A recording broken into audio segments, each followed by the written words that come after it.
Welcome back to the Cruise Dynasty podcast. Back at it again, talking about the fake stuff tonight. Just me and the Craft Man tonight. What's going on, Craft Man? Nothing, man. Just had my hot chocolate a little bit earlier, so I'm feeling right as usual. No Swizzy with us tonight. Motherfuckers down there in Disney World and shit. Playing golf and shit. And here we are just living our regular lives. Talking football. Talking fake football. Not even the real stuff. Have you been to Disney World? Man, when I was like 6 or 7, I ain't been in a long time. You got to go. I went for the first time this year. I know Chris is out there having a blast. I don't know how good he is at golf, but he's going to go out there and enjoy the courses anyway and drink a little bit and have a good time. I'm about to say, if you go out there and even if you're shooting bad, you might as well go out there and get tore up, throw back a bunch of beers. That's how I see it. If I'm having a terrible day, well, I might as well just throw back a bunch of beers. Fuck it. What's the chance you're going to have a good day at golf anyway? Like, actually shoot really well and be, like, super happy about what you did out there. I mean, that's like a 10% chance for me where I leave the golf course and I'm like, I played the best I could today. That was, like, the best round I've shot. Shoot, man, I'd be happy if I could shoot under 100. I shoot under 100, I'm walking off that course like, you right there I'm coming back next week. You right there with about everybody else that plays. I mean, that's probably average.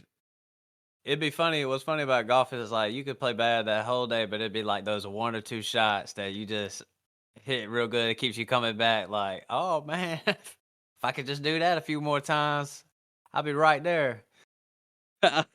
What I hate is playing with people who like Noah. Like, it's super fun playing with Noah, but he went out there, shot like a 125 or something. And then we went to Florida and played, and Levi's like, he shoots in the 80 to 100 range, like 85 to 100.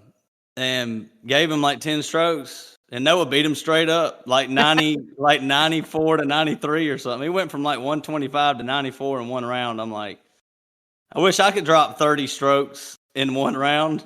I'd be shooting like in the 60s. Man, shout out to Dick Blower, man. And Levi the White Snake. But shoot, tonight, like I said, no Chris, so it's me and Kraft just going off the dome like we always do in the regular season been rolling. We just throwing out one episode a week, putting out some good shit, I feel like. But tonight, maybe we're going to throw in a little bit more of some redraft content, maybe. And hey, maybe even Dynasty too. I mean, when you get into these Dynasty leagues, at some point, you got to look at it like it's some redraft. You might as well just go for the win. I'm already thinking about that myself. So we're going to get some players to trade for, some players to trade away.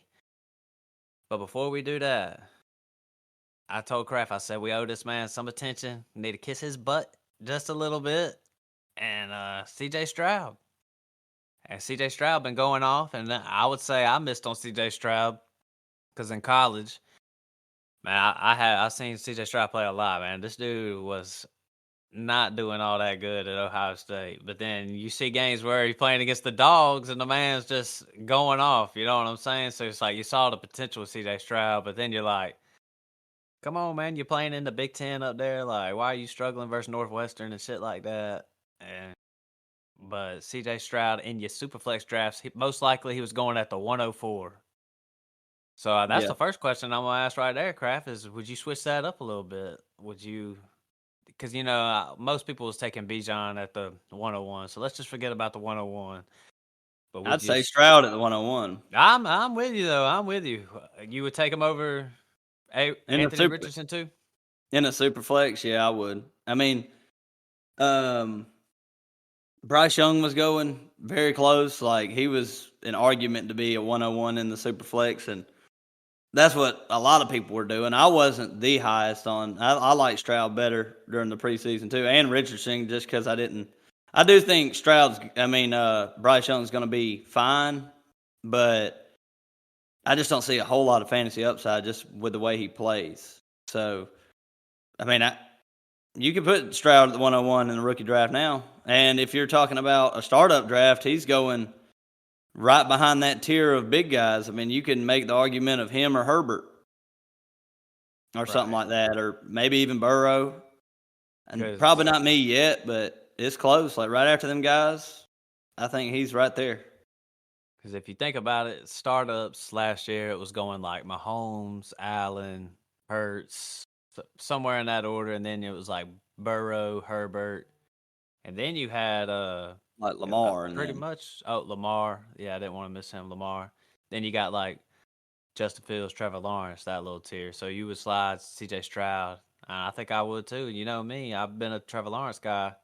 That he hadn't really been playing for fantasy purposes, hadn't really been going all out. I think I would slide CJ Stroud ahead of him and probably closer to an argument with the Lamar. Lamar. Like to me, that's more of a closer argument than Trevor Lawrence and whatnot. Justin Fields. Yeah, Stroud's definitely above them for me. But is there any chance that this is a fluke, or you bought all the way in? Like, no way he regresses and just doesn't end up being good, because we've seen some rookie quarterbacks look really good. Like Baker Mayfield looked great when he finally stepped in his rookie year, and then he kind of just flamed out. I feel like I kind of buy in to CJ Stroud, to be honest. Got some nice weapons out there. Tank Dell, Nico Collins, got him a tight end. Coaching staff, I don't know. Houston, I'm kind of bought in a little bit on Houston. That's the one thing I don't really want to knock Bryce Young for too much. The Panthers got a little shit show going on over there, so they just don't feel as buttoned up as Houston does right now. You know what I'm saying? So yeah, Houston's had some good quarterbacks in there, like last 10 years or something with Deshaun and getting Stroud right away. I mean, they've had some good luck getting quarterbacks. They know how to pick them. It ain't like the Bears or the Browns. We got to mention, before we start, we got to mention Deshaun too, man. Yeah, out for the year, man. And I was texting the fellas today, and I said, "Hey, we owe this man Deshaun Watson an apology, man. He's playing with a what? What was it? A fractured shoulder or something?" My thing is though, he had to have done it in that last game because they medically cleared him.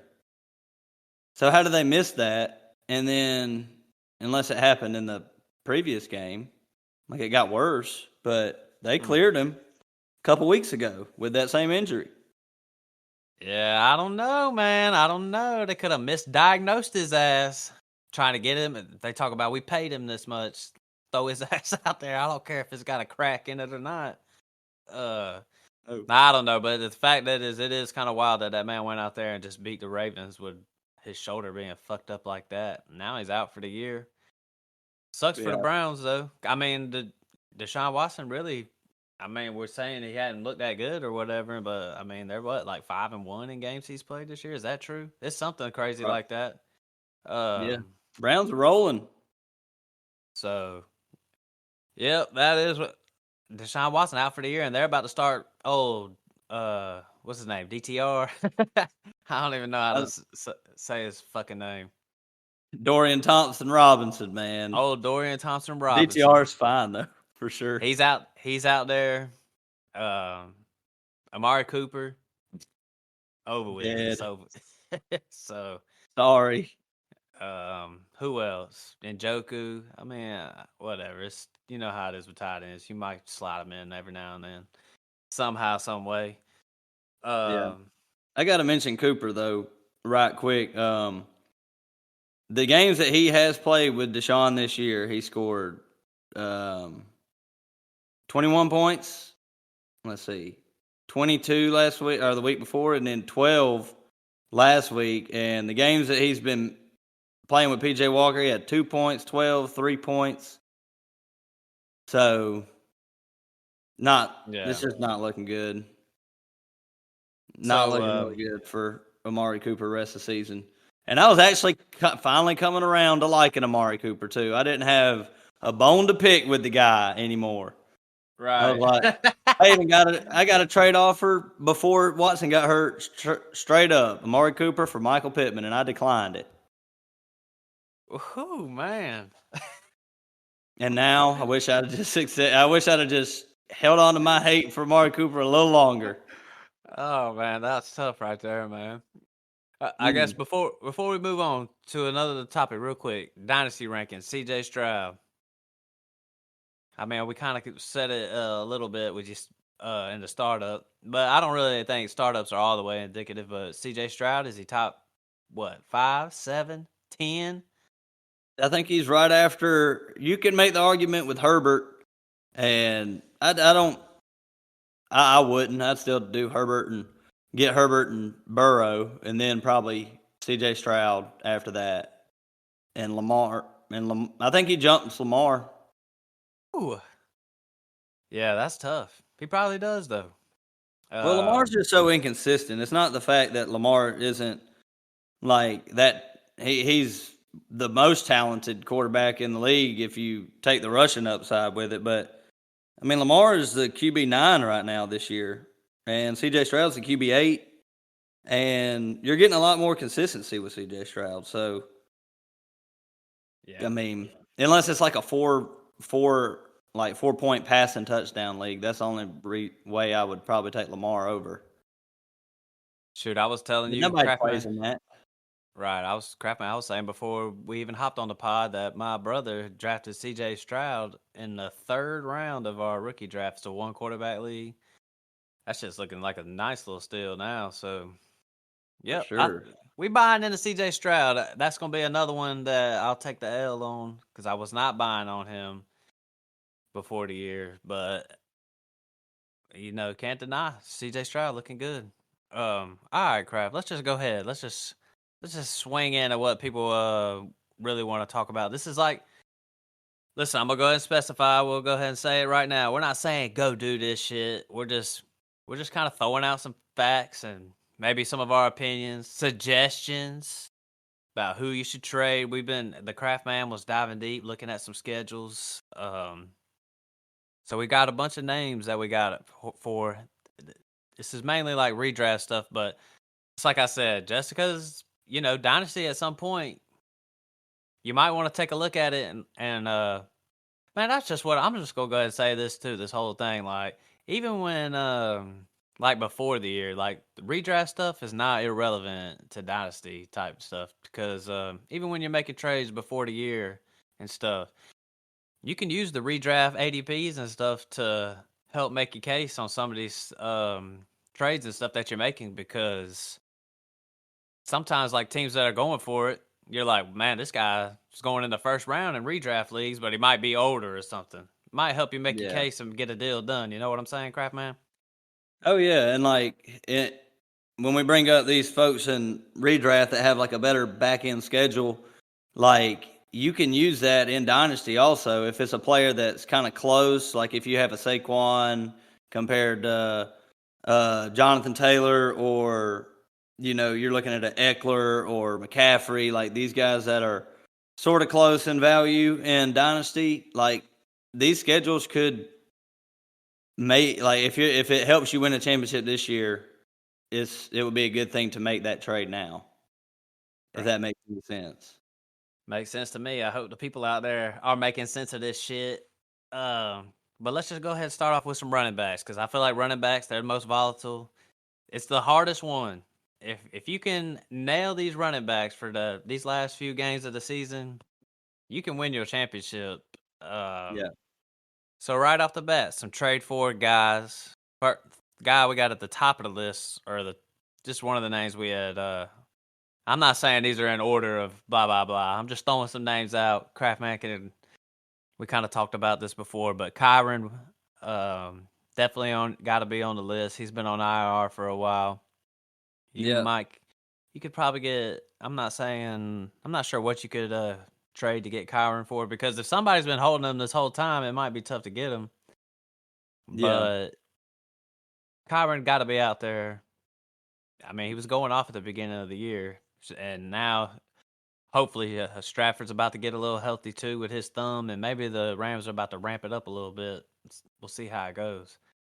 Yeah. I mean, I sent out an offer when I was trying to trade Saquon. I sent out Saquon for Kyron, and I think it was something else. It was like Saquon and Romeo Dobbs for like Kyron and T. Higgins or something is what I tried to send. But if it was just Saquon for Kyron, that you could make that argument too. I mean, when Kyron was in, he's the RB4 on, season average, averaging 17.5 points a game when he was in. The main thing with Kyron would be you need to look at what team has him. If it's a team that's been struggling, that say is 3-7, 4-6, he's gonna miss. He's not coming back until week 12, so he is gonna miss this week also. So if you have a running back, say you're a winning team that you think you're gonna make the playoffs pretty easily, you can go out there, try to get Kyron for a better back half of the year, trade your guy, and it's a win-win for both teams because he's not playing this week. If a team is 4-6, they need a win, and they'll be willing to take a little bit of a discount to ensure a win this week because they know they ain't got much time left. Right, man. I do love some redraft, man. It just takes more. You know what? The difference between redraft and dynasty is redraft. It just takes more balls, man. You got to have bigger balls to do shit. That's how I view it. Next though, another name we got on the list, DeAndre Swift. Yes. Got to be thrown on there, running back for Philly. I think Craftman, you had brought it up before the pod. I think his schedule is a little tough at first, right? And then maybe it lightens up at the back towards the playoffs. Yeah, the playoff schedule from week 15 to 17 is Seattle, the Giants, and then Arizona. So if you can make it past that, kind of the gauntlet, he's got a tough schedule until then. He's got to play this week. He got Kansas City, Buffalo, which isn't too bad, but then he's got San Fran and Dallas in weeks 13 and 14. So the last 2 weeks of the regular season. So that's a guy that's going to depend on where your record is too. Like if you have I would trade a guy that I have to trade away is like Raheem Mostert. He's RB2 on the year, and whoever has him, I'm guessing that you're a winning team if you drafted Mostert. Most teams that have Mostert's doing pretty damn good because you got him in like the 10th round, and he's an RB2 on the year. But in the playoffs, Raheem Mostert has to play the Jets, Dallas, and Baltimore. So if you could make a one-on-one trade for DeAndre Swift for Mostert, if you're looking forward to the playoffs, I think that's a deal that gets done today that you can make, and you might be sitting pretty in the playoffs with Swift. If he stays healthy, he's been healthy all year, so cross your fingers. And I would just ask people out there listening, do you have the balls to do that, man? Do you have the testicular fortitude to make a move like that? Because in redraft, heck, even in Dynasty, you got to make some of these moves. Yeah.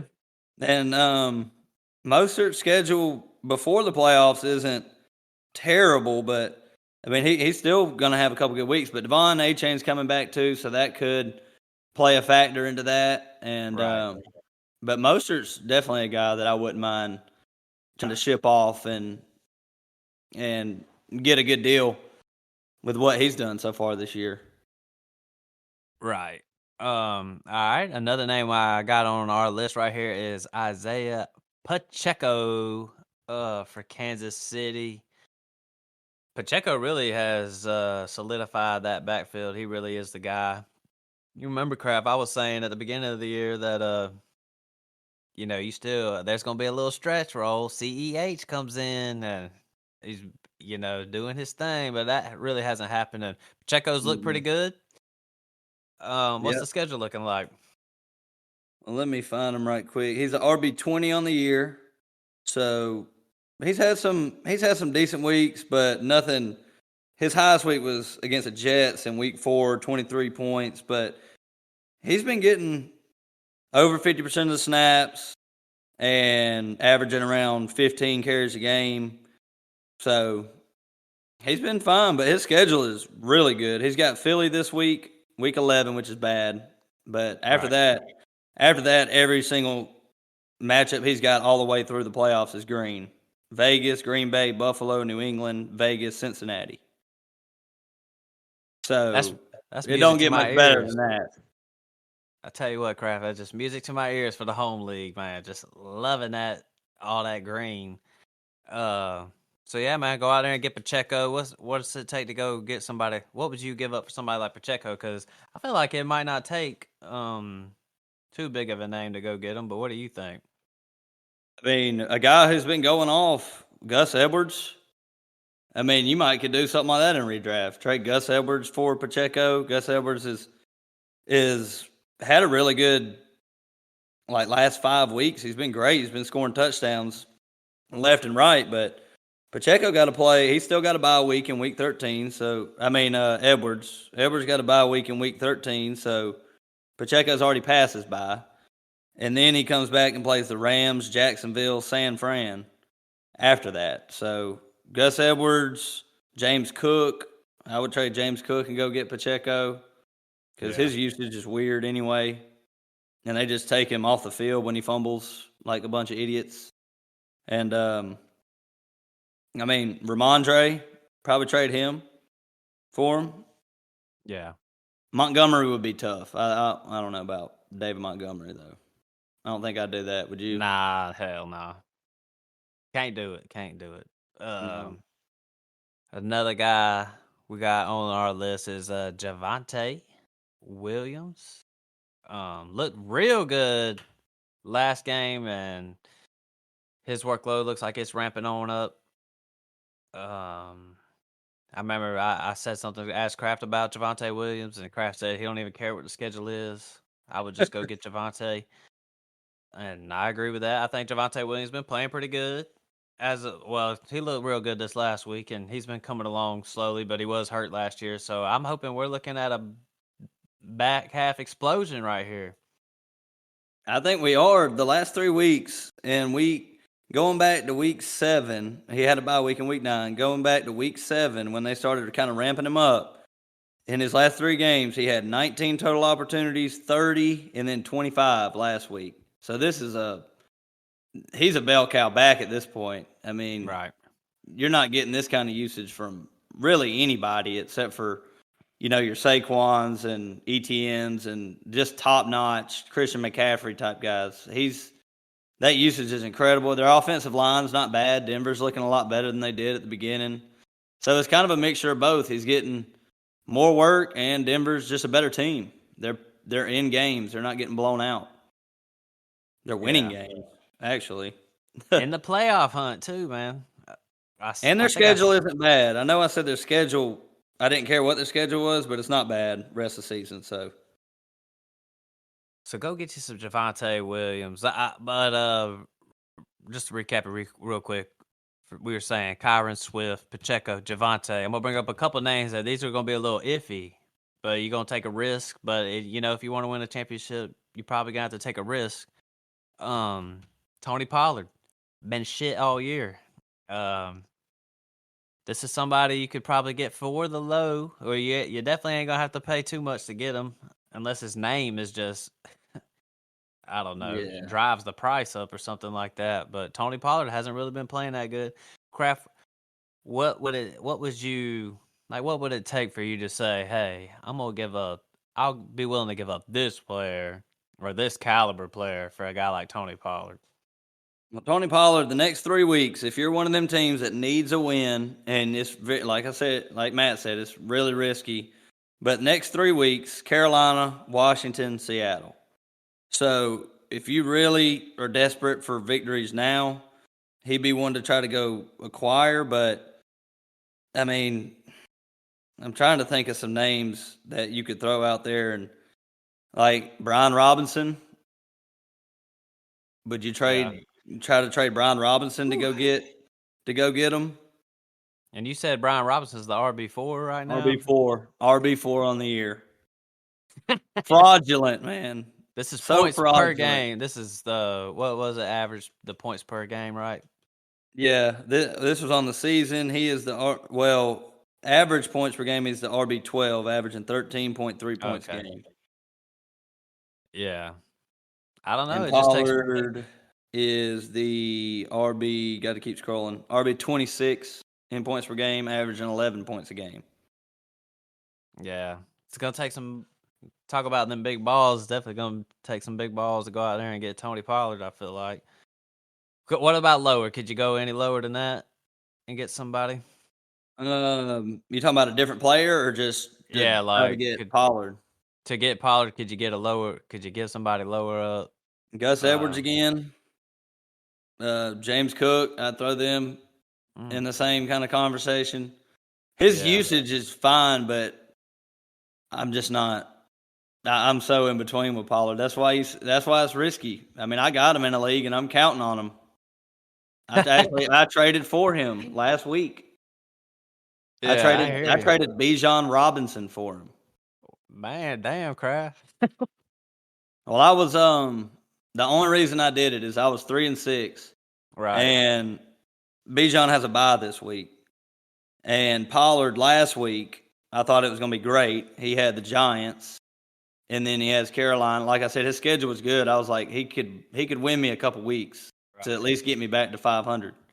Yeah, but I don't know. Pollard and Najee are kind of in that same boat where, everybody hates on Najee for being inefficient and all this crap. And shoot, Tony Pollard's just as bad. You got to start throwing him in there because not only has he not done good for fantasy, he's not been good in real life. Like his yards per carry, remember when we did the episode in the offseason, he was the number one running back in like yards per carry. Yeah. In yards per touch.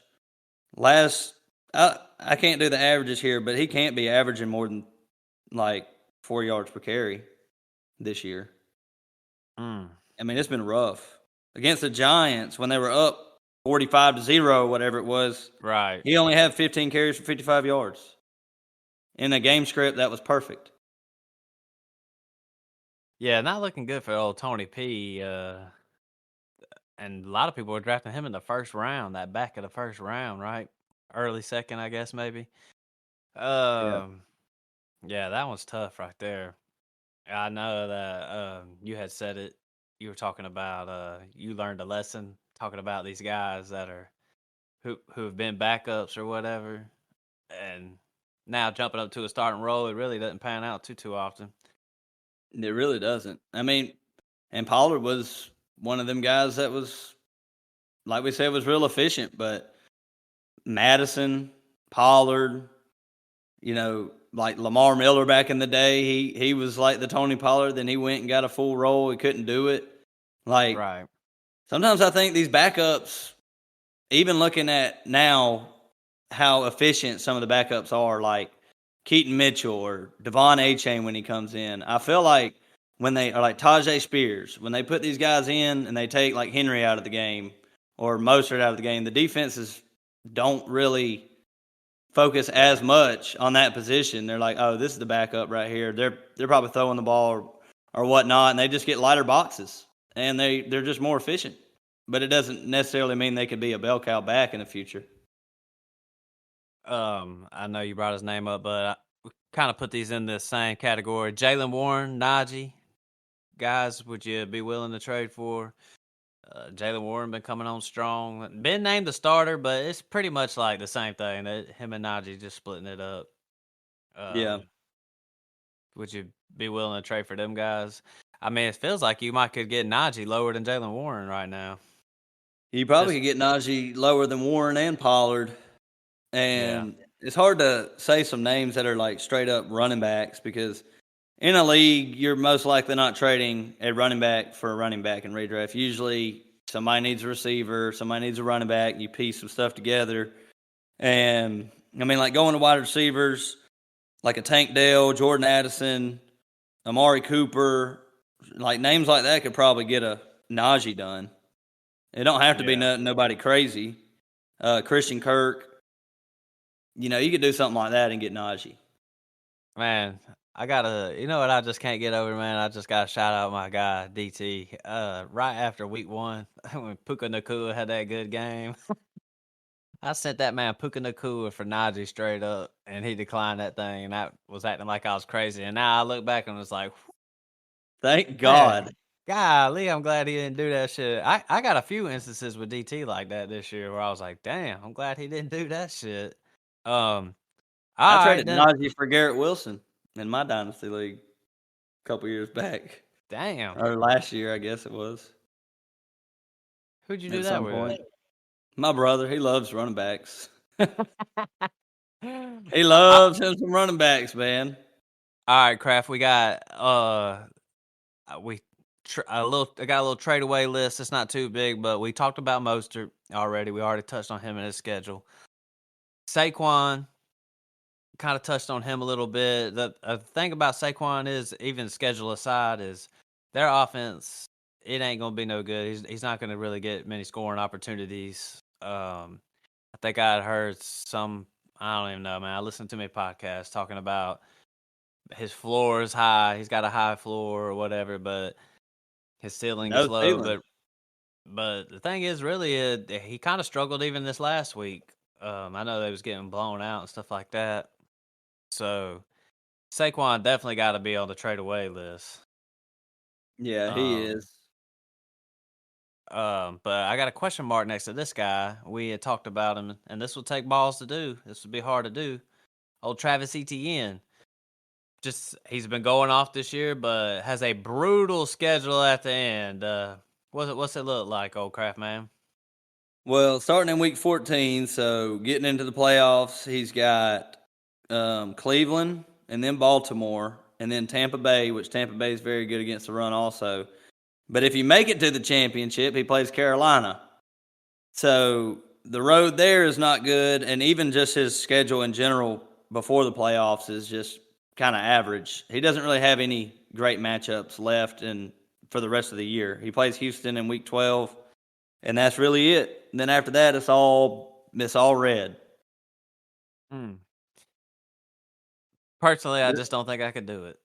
I mean, it's not really a trade away. It's more of a if you want to make a lateral move to get a better schedule Yeah. than like a Jonathan Taylor for ETN. I think, if somebody has JT, they'd probably trading that. Like you said, it takes balls to do. It's hard to trade the RB2 of the season for somebody who hasn't produced as much.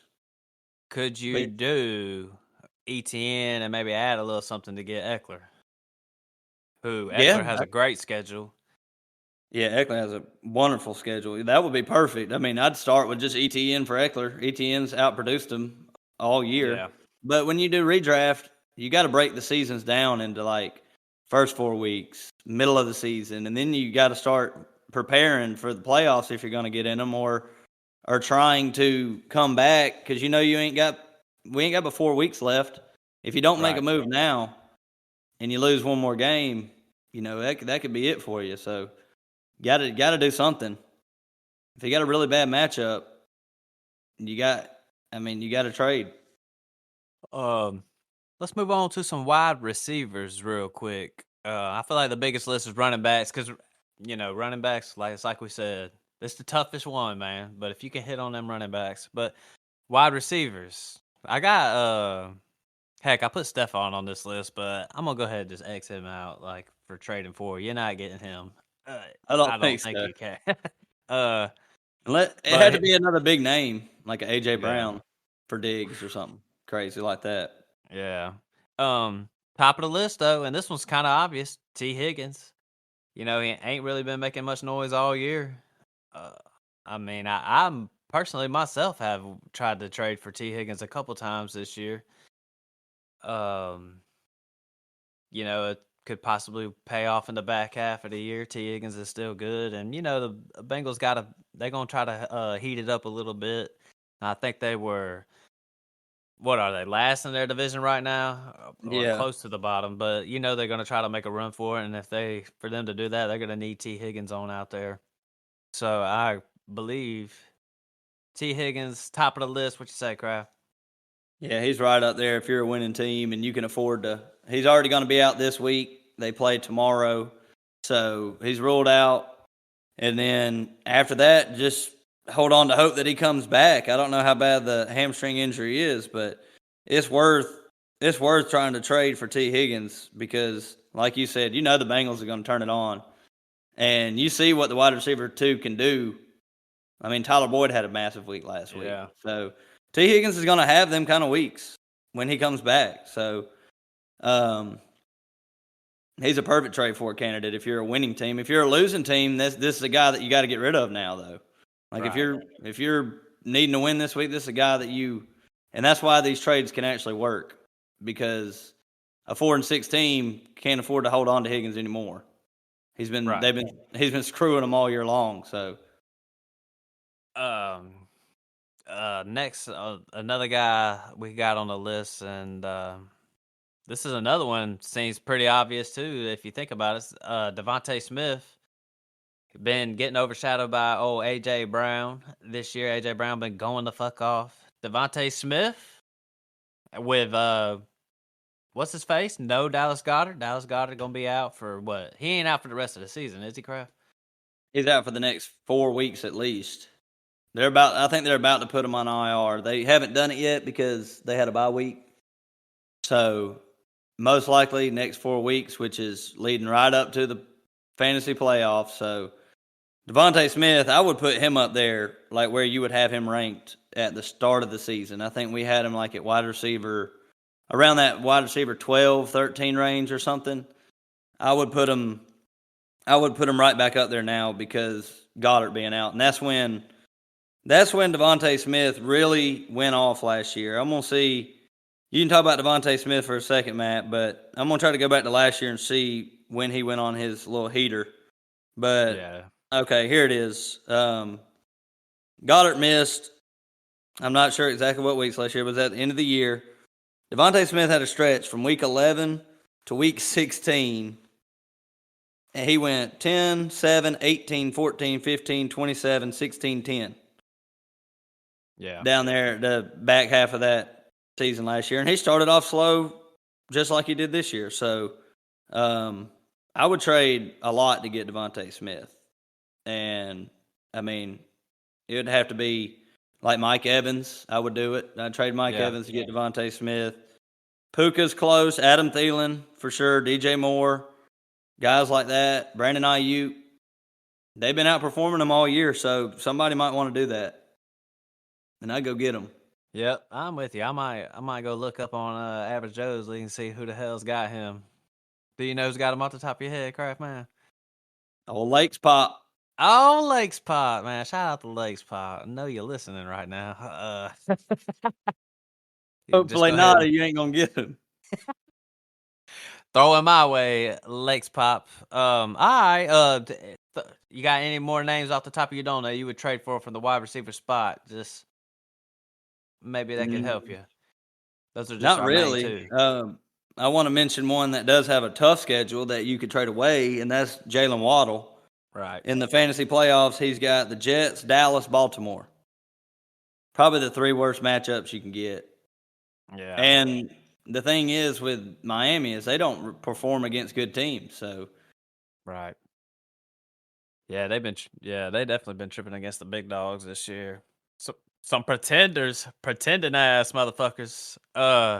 Jordan Addison, trading him. We kind of been saying Addison for a little bit. What can you even get for somebody like Addison? I mean, it might not be all doom and gloom with Josh Dobbs. Josh Dobbs playing all right. It could. I'm just saying it could be worse. Is all I'm saying.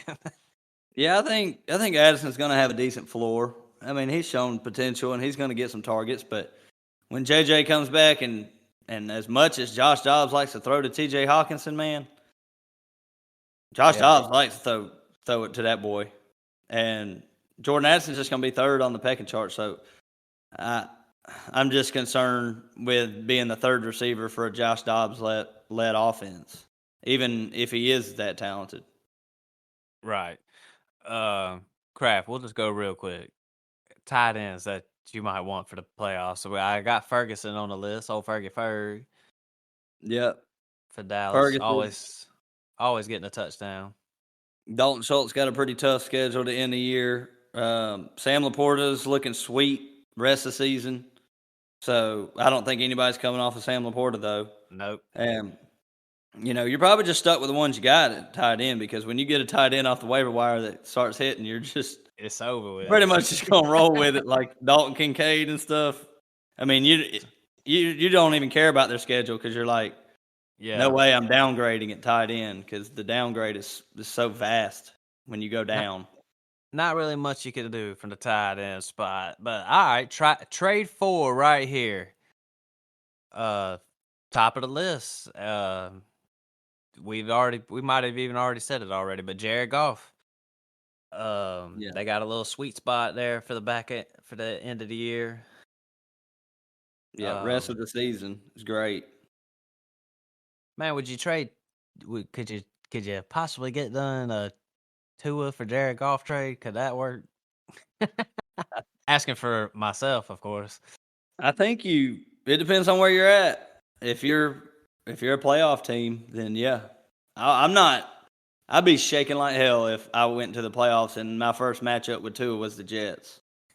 I wouldn't know what to do. I mean, I got Josh Allen going against the Jets this week, and I'm scared. And that's Josh Allen. I think Josh Allen scored like 5 fantasy points on the Jets week 1. Jets be locking down. But yeah, Jared Goff. Heck, you always like Jared Goff at home and stuff. Detroit been playing good. Amon-Ra, wide receiver, like 7 or something. I looked it up. Sam Laporta, we just said he's got a nice little sweet spot for the end of the year. So Detroit, some of these little Detroit players might not be some bad targets to go ahead and try to get for your playoff run. Another guy I got, Brock Purdy from San Fran. Might not be a bad one to go out there and get. Yeah, you want the 49ers to be playing in. They're one of them teams where I don't really care what the matchup is unless it's the Jets. I just put the Jets way above everybody else as far as stopping quarterbacks and receivers. Right. But any other team like Dallas, I mean, you can throw on Dallas. San Fran's they beat the shit out of Dallas already this year, and he has good games. So you just really want teams that they can compete against. And in the playoffs, they got, let's see, Arizona, Baltimore, and Washington. So those are pretty good matchups. But, with San Fran, them games can get out of hand pretty quick too. Right over here, I got Herbert and Dak written down. It's gonna be tough to go ahead and get them guys, but I was just bringing them up because they got some good schedules. It looks like some decent schedules, anyways. Herbert's like the quarterback 4, and Dak's just him and CD got that connection going on right now. You can't get Dak for nobody. I'm telling you. I don't think in redraft that you can. The only people you could trade to get Dak is like Josh Allen and Jalen Hurts, I feel like. Other than that, I don't think you're getting Dak. QB4 on the year. Man, damn. Averaging 24.8 points a game. Gotta respect. You know what, man? It's because it's because they went and traded for Trey Lance. Put a little pressure on him a little bit. That's what it was. I think Trey Lance is teaching them how to play quarterback, is what I think. Man, I tell you what, that Trey Lance Colt, that shit never did die, man. That shit was living forever. It might pop back up this they hadn't said that. I'm surprised they haven't said that on Twitter yet. Like, only reason Dak's playing good is because he has a brilliant mind behind him teaching them defenses. Trey Lance is just pushing him, man. Just pushing him. Couple quarterbacks to trade away. Tua, Tagovailoa. Got mad matchups at the end. And it's like Craftman said a few minutes ago, the Dolphins ain't been playing good against these good teams. So, Tua's got to be on the list to trade away. And that's why I was asking about trading Tua. Could you trade Tua and get a Jared Goff or something like that? I mean, it'd be tough to do. It definitely takes some guts, but like we said, he's been all right. He's like the QB7 on the year. He's been fine, but it's not like you're trading away, one of these top guys for Jared Goff. I mean, Tua's at QB7. That's an average QB in a 12-man league. Right. Well, what about this next one right here? I feel like it might take a little bit more balls because Sam Howell right now is the quarterback 3 on the year. Yeah. A little bit tougher to do. Sam But Howell he's the looked quarterback good. 9 in points per game, though. You know what's funny is I saw a big old argument on Twitter. I just get to reading some things, and this one guy was saying he thinks the Redskins are going to come out and get a quarterback in the first round, and he don't think Sam Howell's the guy and stuff like that. And I was just thinking Sam Howell's definitely going to be back for at least one more year, and then they'll see how it goes after that. I feel like, but Sam Howell is. Some people must not be paying attention because the man is, like I said, number 3, and Washington's been trading their defense away. It's like a nice little sweet spot for Sam Howell. Like, defense is bad. They throwing the ball a lot, but the schedule ain't looking so good, is it, Kraft? No, he had a tough schedule rest of the season, too. He's got to play. He's still got the Jets on the schedule, week 16 in the playoffs. He got San Fran in the championship week. So I don't think you can ride him out into the – you might can make it to the playoffs with him, but once the playoffs come around, you're going to have some questions on whether to start him or not, because you got the Rams, Jets, San Fran playoffs. So I just don't want to see Jets, truthfully. If I'm a quarterback or a receiver, like we mentioned Jalen Waddle, Tyreek Hill, you can't trade him away. I would never advise it, but his playoff schedule sucks too. Yeah. Definitely tough. Definitely some of these schedules are tough, and I guess we could say like the schedules really ain't the end all be all when you're making some of these decisions or whatever, but definitely should play a part. And I would definitely try to get some of these good matchups up in there to help win your championship. In the end, if you make these moves and you win the championship, it is what it is. It'll all pay off. Any just random name, anything you want to throw out there, Craftman, while we've been talking about trading for, trading away? Not really. I mean, this is the time at this point in time in redraft, I might have 2 or 3 defenses on my team, just looking forward to the future. And a couple teams like Dallas. Dallas is one of them defenses that you love. It's great.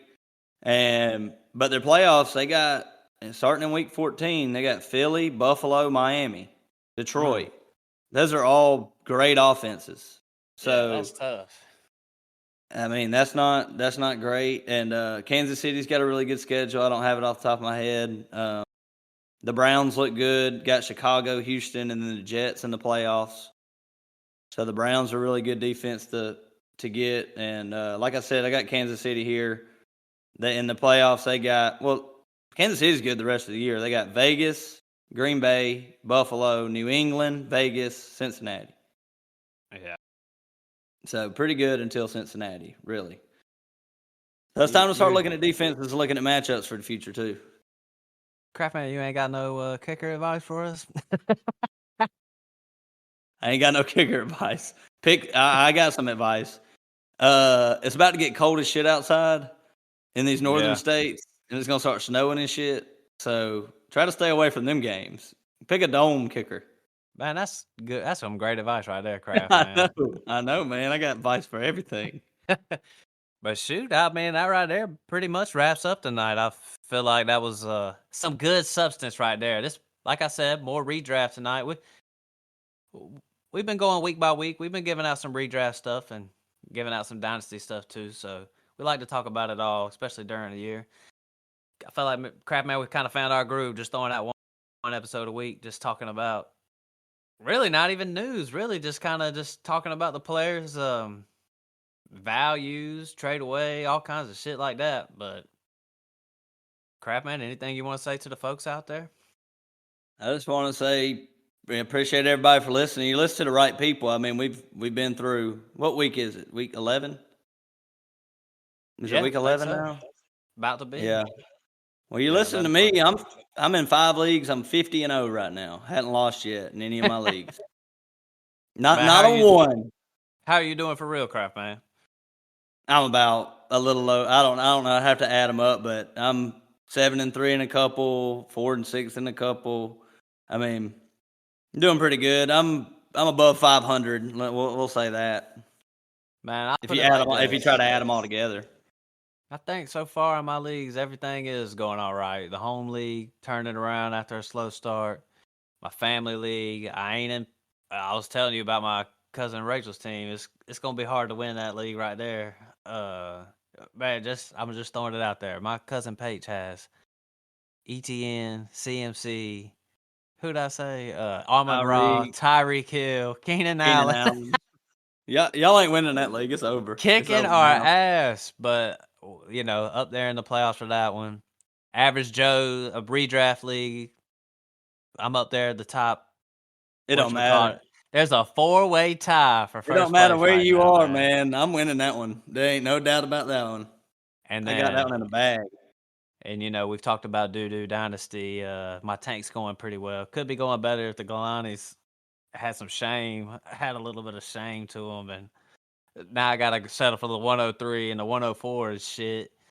But tank's going well. So I'm winning where I'm supposed to be for the most part.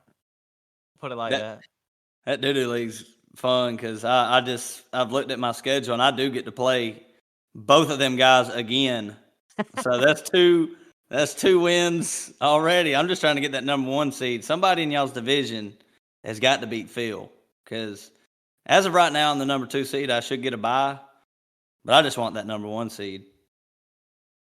Got to have it. Right as you talk, I see P. Miller making moves on the sleeper app. Average Joe's. Shout out to P. Miller. Got to get him back on the pod one of these days. But all right, man. Shoot, man. Thanks for listening, everybody. This was a good episode. 5-star review. You can go add me on Twitter at CrewMattHamm. But mainly, just tell your friends about the show. Just about, if you like talking about the fake stuff and you don't want to hear those experts or whatever, you can listen to a couple people that aren't the experts. And we just have fun talking about the fake shit. Yep. You hit it right on the head. But all right, man, that about wraps it on up, man. But we out. Peace.